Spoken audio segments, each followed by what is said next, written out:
kabanata ng aking kwento. Sunod na kabanata ng aking kwento.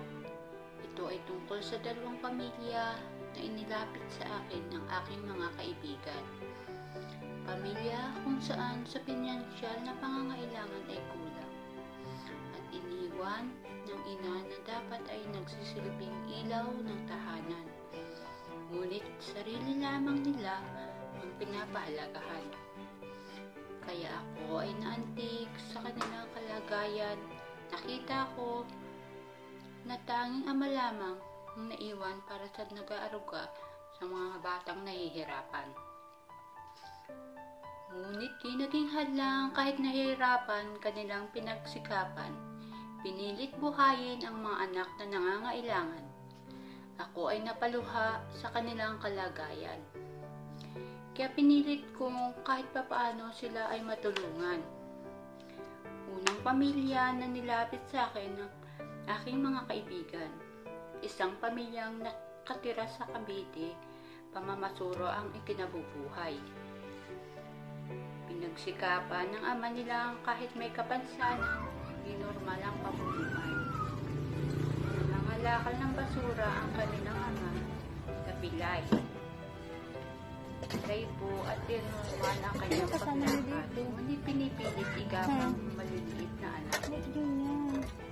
May nagsumikap sa konting halaga, kaya nung aking makita, ako'y naawa at napaluha. Magliligpit ka. Puso ko ay nadurog. Maliliit na bata, iniwan ng ina nila at natutulog sa bahay na sira-sira.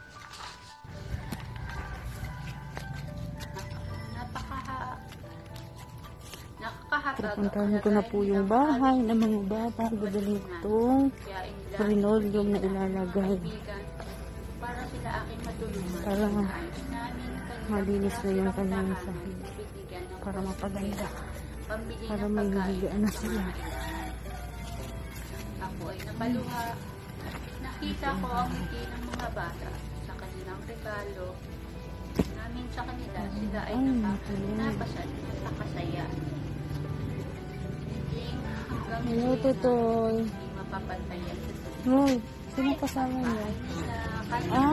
Napaayos at naging kaaya-aya.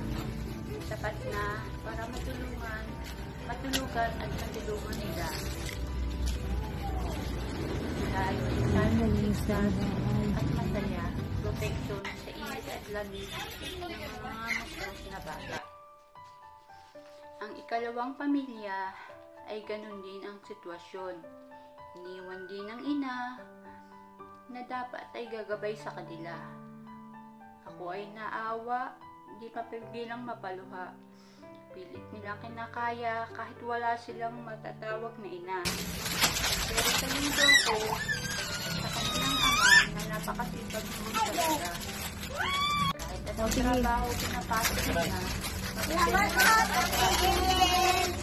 Si Ate Precious. Saka si Ate Malu. Sabihin mo sa uulitin. para sa kanila, yung surpresa. Dali. Ayan na po yung mga binigay nyo para sa mga bata. Ito kuya, dali magpasalamat ka kuya. Maraming salamat po, Ate Angel. Ingat po kayo dyan. God bless. Salamat po. Lang ang handaan. Tuwa nila di matatawaran. Napangiti ang amang nahihirapan. Abot ang ligaya sa puso ko sa tuwina nung makita ko silang lahat ay masaya. Saludo ako sa masipag na ama, kahit mag-isa pinilit itaguyod ang anak niya. Mabuhay ka, salamat sa munting alaala, at kayo ay aking nakilala. Tatata kayo sa isip ko at sa puso tuwina. Gabayan sana kayo ng amang lumikha. Salamat. Sana po ay sabay-bay niyo po ang susunod ko pong kwento.